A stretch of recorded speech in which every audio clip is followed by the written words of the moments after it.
Viagem do Lula para a China, importante por quê? Primeira coisa, gente, essa viagem tinha sido postergada, o Lula tinha ficado doente, era para ter acontecido 2 semanas atrás, e finalmente hoje a comitiva partiu para a China, uma comitiva grande, tá? 240 pessoas, eu acho, se eu não me engano, tá? Entre diplomatas, assessores, pessoal da comunicação, empresários, gente do agronegócio, tem até gente que ajudou a financiar a campanha do Bolsonaro, tá? Sim, é assim que é feita a diplomacia comercial pelo mundo, né? Depois que você ganha a eleição, ao contrário do senhor Jair, né? A expectativa de todo mundo, inclusive é o que parece que está acontecendo, por óbvio, é que o governo que está no turno agora seja o governo de todos os brasileiros, e não apenas daquelas pessoas que ajudaram a financiar, ou que concordam, ou que não sei o que. Aquela coisa que as minorias têm que se curvar. A maioria, né? Não é assim que funciona numa democracia. O nome disso é outra coisa. Essa comitiva foi para lá porque a gente está num momento muito, muito, muito importante do mundo. E eu arrisco dizer que esses próximos anos, esses próximos muito próximos anos, né? Os próximos 5 anos vão definir coisas que a gente vai viver na próxima década, 2 ou 3. Tem uma clara mudança de eixo político no mundo, né? Isso vem acontecendo já há algum tempo. Já vinha de antes, os Estados Unidos vinham perdendo importância global, mas, claro, os Estados Unidos sempre impõem a sua importância global muito também através da força das armas, né? É inegável a importância global dos Estados Unidos e está ligada, né, às invasões através das guerras que os Estados Unidos fizeram diretamente ou indiretamente pelo mundo. Muito bem, isso vinha tendo um contrapeso da China, principalmente, mas com a pandemia, isso se acelerou de um modo brutal, né? A pandemia, junto com a guerra da Ucrânia, elas deram uma importância para a China nessa balança da geopolítica global que talvez tenha se acelerado aí uns 10, 15 anos, né? Tô chutando aqui, a gente não tem como saber, né? Ninguém vai conseguir saber quanto acelerou.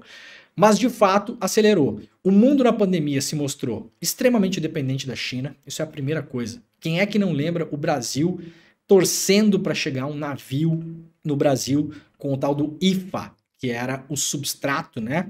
O componente principal para a produção de vacinas, por exemplo, né? E aí a gente viu também durante a pandemia a quebra das cadeias globais de produção. A gente sentiu, já se sabia disso, claro, mas na pandemia foi que o mundo sentiu na prática o quanto o mundo é dependente da China. Muito, muito, muito, muito, né?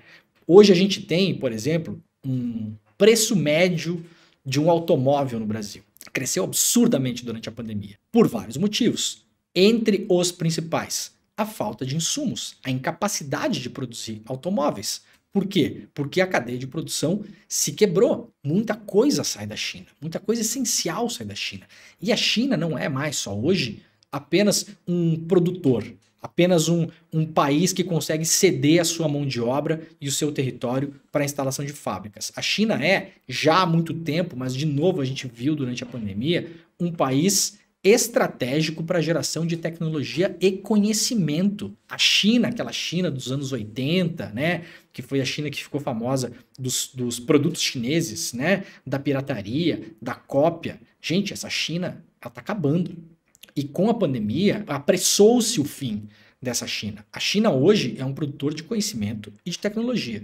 Então, o que é que o Brasil está fazendo voltando os olhos para a China? Primeira coisa, uma entrevista ontem do economista, professor brilhante André Roncaglia, lá no ICL Notícias, segunda edição, que vai ao ar todas as noites às 7 horas da noite, lá com a Roberta e o Calejon, né? E Chico Sá, e Guga Noblat, e Cristina Serra, e é uma festa, né? O ICL tá virando uma festa, né? Só tem comentarista foda lá, é um negócio impressionante. O André Roncaglia falou ontem um dado bastante importante, que é um dado que quem acompanha a balança comercial sabe. A cada 100 dólares vendidos de produtos brasileiros para o mundo, a China compra 25 de exportações. Então, assim, 1/4 do que a gente vende lá fora é comprado pelos chineses. Isso, por si, já é um indicativo óbvio de que, ao contrário do que fez o governo Bolsonaro, nós não temos que ignorar a China e muito menos vilipendiar a imagem da China, que é o que o governo Bolsonaro fez. Vamos lembrar que o vírus da Covid foi apelidado pelo Bolsonaro e pelos bolsonaristas de vírus chinês, copiando o que falou Donald Trump dos Estados Unidos, né? Não precisa dizer mais nada, né, em relação a isso, né? A vacina, a primeira que foi aplicada no Brasil, que foi aplicada graças ao esforço do Instituto Butantan e, temos que dizer, do governo Dória, né?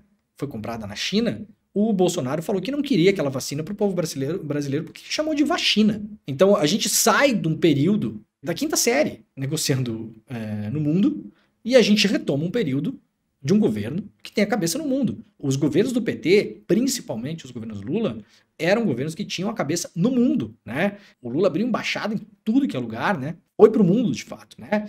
Agora, isso está sendo retomado. E está sendo retomado com muita força. A gente vê o tamanho da comitiva do Lula que foi para lá, né? 240 e poucas pessoas. Por que essa comitiva é grande? Porque a gente está entrando numa era, eu estava lendo no jornal editado na China, chinês, o China Daily, que é o principal jornal editado em língua inglesa a partir da China, que os chineses acreditam que os BRICS, do grupo de países dos quais o Brasil faz parte, estão entrando numa nova Golden Era, que eles estão chamando lá, né? Quer dizer, eles não estão falando Golden Era porque eles são chineses e estão falando outra coisa, né? Mas como estava escrito em inglês, é assim que estava escrito. Eles estão chamando de uma nova Era Dourada dos BRICS. E para a China é muito importante estar colada no Brasil, porque o Brasil representa, inclusive, segundo essa matéria que foi publicada no China Daily, então, assim, não é sequer mais novidade para informação que é circulada livremente, publicamente, né, para as pessoas acessarem. O Brasil representa 40% da economia da América Latina. Então, é óbvio, é um parceiro óbvio da China. O governo leva essas 240 pessoas lá para, além de fortalecer as parcerias comerciais que o Brasil historicamente tem com a China, e a gente está falando de meia década de parceria comercial sólida. Então, são aquelas coisas mais ortodoxas, digamos assim, né? A exportação do Brasil de soja, de milho, de carne de frango, né? De minério de ferro, essas coisas mais, né? Esses commodities mais ortodoxos. Mas agora entra-se, aparentemente, a depender também da capacidade de negociação do Brasil na China em um novo momento. Em um momento em que há um interesse muito grande do governo chinês em investir no Brasil para aplicar tecnologia aqui e fazer também transferência de tecnologia. Um exemplo, tem vários, tá? Um exemplo, a última fábrica da Ford Motors, que estava instalada no Brasil praticamente durante todo o século XX, foi fechada na Bahia, né? Essa fábrica, ela foi assumida pela BYD, que é uma empresa, hoje a principal produtora de carros elétricos do mundo, a que mais vende, né? A maior em termos de volume de vendas. Sim, vende mais do que a famosa Tesla, tá? Hoje a maior parte dos carros elétricos no mundo são vendidos pela BYD, que é BYD. É uma empresa que já chegou no Brasil através de importação de automóveis, em geral automóveis para quem tem um poder aquisitivo mais alto, até automóveis de luxo, né? Até automóveis com uma certa esportividade, aquela coisa toda, né? São automóveis 100% elétricos, ultra tecnológicos. Quem já viu um BYD sabe que ele é até bem impressionante, assim, né? E agora a BYD, assumindo essa fábrica da Ford, vai começar a produzir carros elétricos no Brasil, com transferência de tecnologia também. A ideia é que se faça também carros elétricos a preços mais populares, como já são vendidos na China. Tem BYD que é vendido na China, que são vendidos a preços muito mais acessíveis para a população. Então, é esse tipo de conversa que o Brasil vai ter na área da economia com os chineses agora, e isso projetando o Brasil para os próximos 10, 15, 20 anos, né? Nunca se sabe o que vai acontecer no futuro. Daqui 4 anos entra um outro maluco na presidência e começa a chamar de novo de vírus chinês. Mas vamos esperar que não, né? Vamos ter alguma positividade em relação a isso e vamos esperar que não.